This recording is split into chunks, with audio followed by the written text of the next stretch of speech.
Hello everyone, welcome back to our channel. So today in this video we will be discussing about how you can log out from your character AI.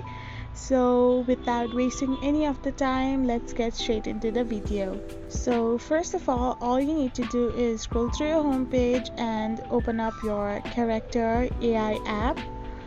So once you tap it open, you will end up in your explore page. However, to sign out, you need to click on the profile icon, which is on the bottom right of the screen. Now as your profile opens, all you gotta do is click on the settings option.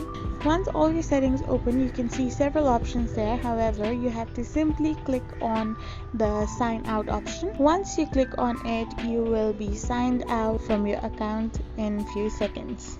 I hope this video was helpful to you all, so don't forget to hit that subscribe button and do give us a thumbs up. We will be back again with these informative videos.